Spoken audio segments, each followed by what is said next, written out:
Rock of ages, cleft for me. Let me hide myself in thee. Let the water and the blood from thy wounded side which flowed be of sin the double cure. Save from wrath and make me pure. Not the labor. Every day we get a little bit more every day from the police and from the news media. Every day I'm more and more convinced that Lori Vallow Daybell and Chad Daybell have had an elaborate plan for a long time, and they did away with people that got in their way, including 2 beautiful children. This is an episode of Missing Murder Vanished, Part 30. I'm Catherine. Thank you for watching. Please like, subscribe, and ring the bell. Welcome to an episode of Left Undone, Incomplete Investigations. I'm Catherine.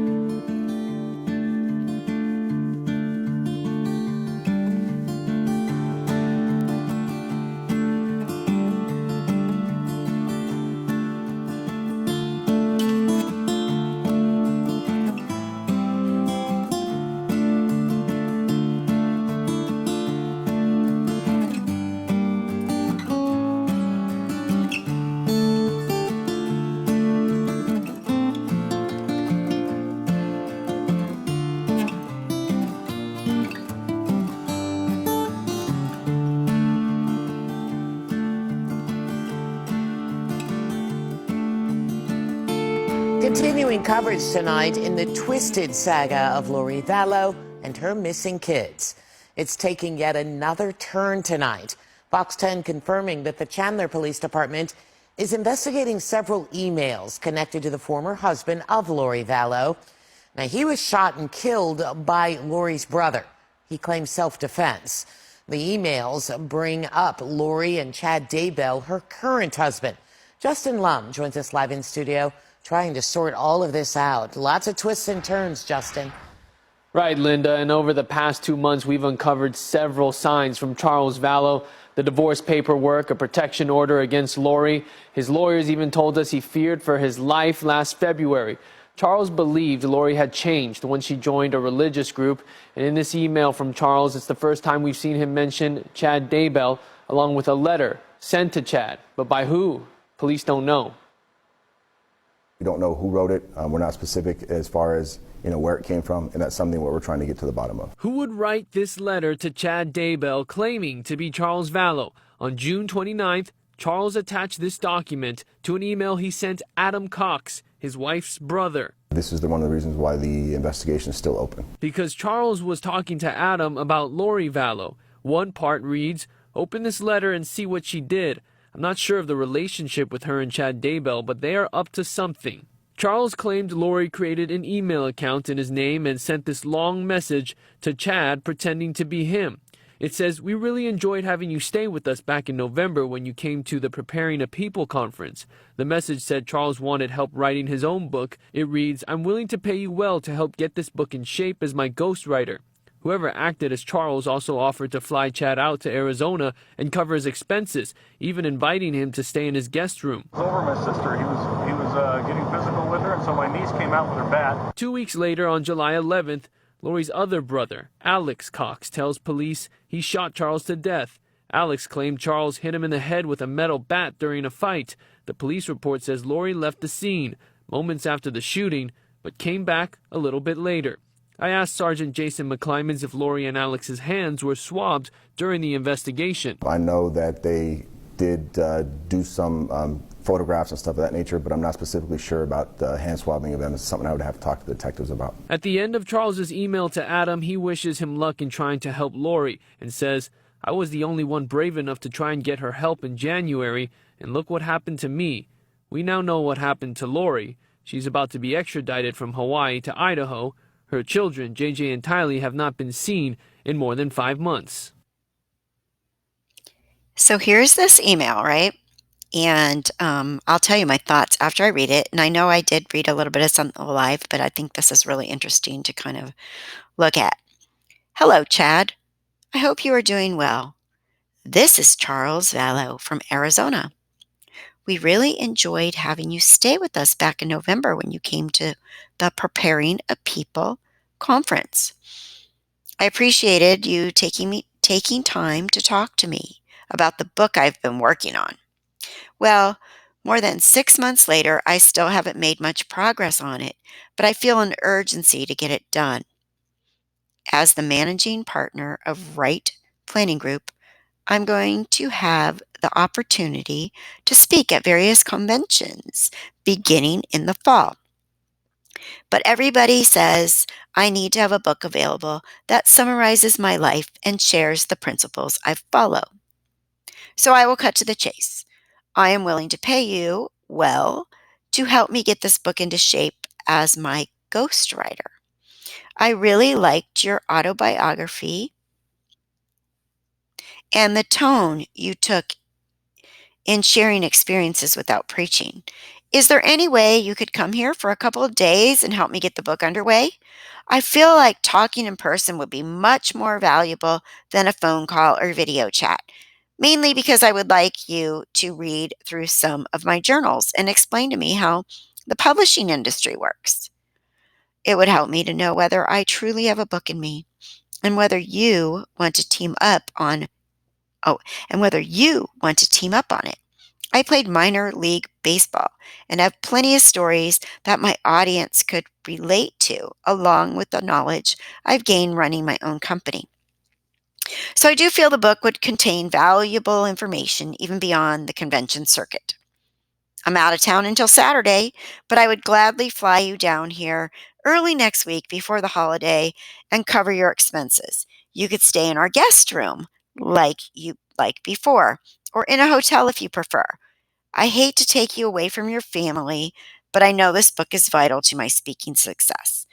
I understand if you don't want to take part in the project, but I would definitely make it worth your time. With admiration, Charles. All right, so let's talk about this. First of all, obviously, Charles didn't write this, right?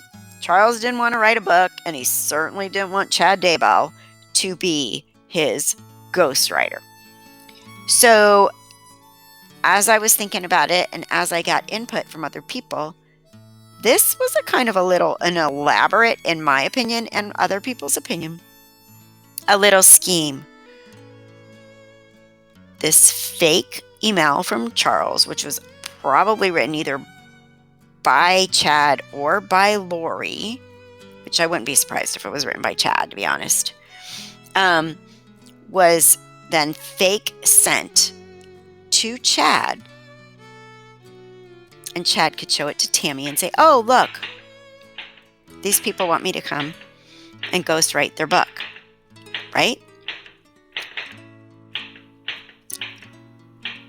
Here's the thing that gives me hope with all of this. Lori and Chad aren't very smart. They have messed this up from one end of the universe to the other, and they've left such a trail that what gives me hope is that they might just be able to be put away for good. And the other part that I really want, I'm hopeful, because they're so bad at this, is that they left a trail of where we could get these kids back. One way or another, alive or not alive, these kids deserve to be found and to be in a peaceful environment. And if anyone thinks these kids are tucked away safe and sound, sure, that's fine. When you were a teenage girl, didn't you need your mom? As much as you fought, as much as you were annoyed with your mother as a teenager, didn't you need your mom? So to say that your kids are fine, Chad, my kids are fine. He let out that statement today. They're fine. What do you mean fine? Fine? I'm fine. When I'm mad, I'll tell you I'm fine. Because I'm fine. I'm not fine. They're not fine. If they're alive, they're not fine. They're going to need therapy. The child, JJ, has special needs. Tylee has been through so much. Her dad dies unexpectedly. She witnesses a shooting of her stepdad. You drag her across the damn universe. She gets pulled away from her friends, her brother. They're not fine, Chad. They're not fine. They're not fine, Christopher Parrott. They're not fine. Okay? ABC News reported Sunday afternoon that the stepfather of two missing Rexburg children told them that the youth are not in danger. Chad Daybell told the network about his two stepchildren, Tylee Ryan and JJ Vallow, as he boarded an airplane to Idaho. The kids are safe, he reportedly told ABC. Why neither Chad nor Lori told the police this before isn't known. Daybell declined to go into specifics with the network about the children's health or where they are. So we know that, but they're safe. You know what? If one of my children were dead and I knew and believed that they were, in heaven, I'd say they were okay too. And I'd say they were safe too. So that means nothing to me about the fact that they were not murdered here on Earth. So now comes along Christopher on Eval and he says, I just spoke to Chad asking him about this story. He was totally unaware that the story existed. He said he did not make that comment. He said that he is still at the official no comment stage until they are in court and would not have said anything contradictory to that. Chad says there is no audio and no video of him offering any such comments about the status of the children. So we still have to wait a bit longer for the official court statement concerning the status and whereabouts of the children. I don't really know if that does Chad any favors to now say, well, I didn't say that. I didn't say that. Or Christopher any favors to put that out there. So dumb. Oh my gosh, these people. Now remember, Charles found this letter, right? So he then writes a letter to Adam. She forwarded that letter to Adam. Adam is Lori's other brother. And remember, all this went down 2 weeks before Charles died. It says, Adam, open this letter and see what she did. I'm not sure if the relationship with her and Chad Daybell, but they are up to something. She created an email alias for me, as I've never sent this one up. She sent this yesterday, and I guess she forgot all her emails are on the computer at my house. I asked her to explain it, and she started blaming you, Brandon, and me for perpetrating a scheme against her. Okay, sidebar. Narcissistic, typical textbook narcissist. Flip, turn, blame shift. Blame shift. Remember that. And I'm going back to the letter now. Just more of her paranoia. She still will not explain it. I'm going to send it to Chad Daybell's wife. Her name is Tammy. And I found her email address on the website, on their website. I've got her cell number too. Sounds very suspicious to me. What do you think? Whenever she gets caught doing this kind of stuff, she starts blaming everybody else, mostly me, you, and Brandon. Brandon and I are the victims of her craziness. I wish you luck trying to help her. I was the only one brave enough to try to get her help in January, and look what happened to me. The whole family put a scarlet letter on me. Maybe now they can see what they're up against. Thanks. Because, and here they go. And then this was brought to my attention that Barry Cox, Lori's dad, had been in trouble for practicing law without having a law degree. So there's some shady stuff that was going on in this family, and I don't know how much of it is true and not, what's alleged, but you know what? This is actual really, there was a court documents about her dad basically pretending to be an attorney without a law degree. And since this particular podcast is entitled Truth, we have some more truths. I had received a letter that I briefly told you about, an email on my email about the original zombie letter. And this person says, Melanie Gibb went dark the day you read those notes. No one knows where she went. Please tell me how you got those notes for the video of Melanie. I'll say why later. I live in Arizona. I've been friends with Melanie Gibb since 2014. When she started spending so much time with Chad and Lori, maybe summer of 2018, I didn't see much of her anymore. She got me free tickets to the Preparing a People conference in Mesa. I saw some concerning stuff there. Melanie Gibb's involvement was concerning, and she was thick into this. She started doing those podcasts with Jason, Mao, Lori, and Chad.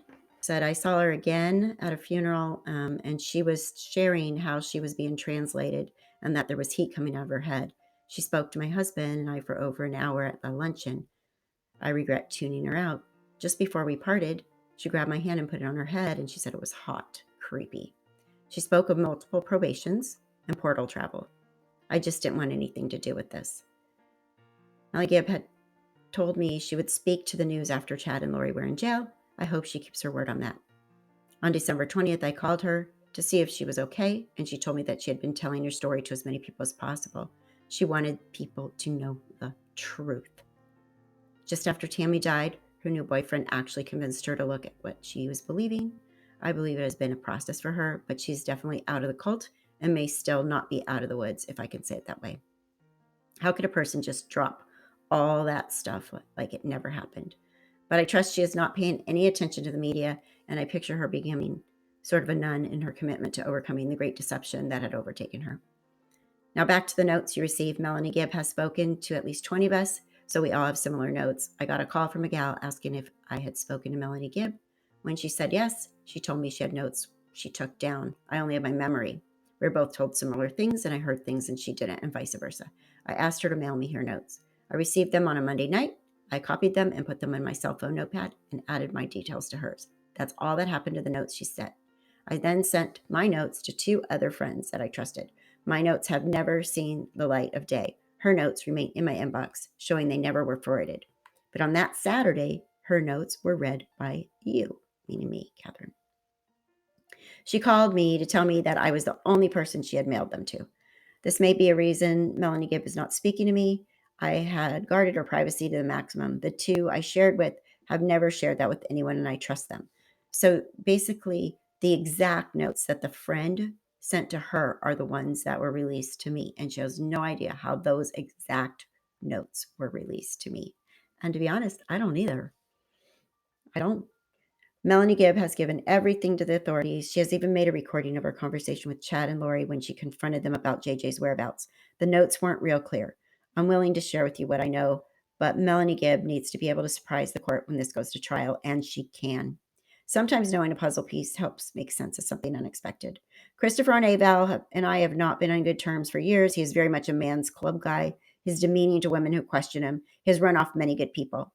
It was a good online community, and I made literally hundreds of friends. So when he bashed me last week, I got messages from people. They were quitting AVAL and were done. This chat thing has been so telling. His devotion is almost psychotic. He isn't stupid. He is in on it. I bet the authorities have been to see him, and I bet he doesn't even care. There is an active thread on there right now on how to use your cell phone not to be reached, and everything you write can be deleted after you wrote it. It cannot be traced. What they are saying that would be so incriminating. But as harmless as Christopher appears, he has surrounded himself with questionable people. Hector is probably the most questionable. I actually just got acquainted with his dangerous side. He threatens, but just keeps it under the reporting stage. I was actually trying to be cryptic on AVAL, hoping to gain an audience with Christopher. It seemed he was unaware of the dangerous company he was keeping in Hector, as I gave several huge hints. So basically, then Christopher blasted her on AVAL. She sent some screenshots of that, and I did go over those yesterday. And then she sent me this other information, which actually made things more clear. And she said how it went on with AVAL and her. It actually became a war and a great division on AVAL. I would say it may have been a good 50-50 split. My voice was always non-combative and hopefully full of reason to listen. I didn't want to betray Melanie's confidence, so I spoke in first person in my own experience. Many people contacted me wanting to know more. Christopher was always threatening to shut down the discussions. Half of us always felt there was more to the story. The other half always drank the Jonestown Kool-Aid. Hector Sosa is said to be pure evil. That probably describes him well. The more exposure there is to this man, the more we will know the inner workings of this cult. Hector threatens with his cyber warfare skills and exceptional technical abilities. He uses scripture to let you know the ways of death. And she still wants to know how the email got to me. And I still don't know. I really don't know. I do not know. They got to me because someone was watching my podcast and they sent them to me. And she said, I wrote her back and said, okay, that makes more sense and it clears it up, because I thought I was being basically accused in, one, and I'm being basically, the first email came across like to me, like she wanted me to name names.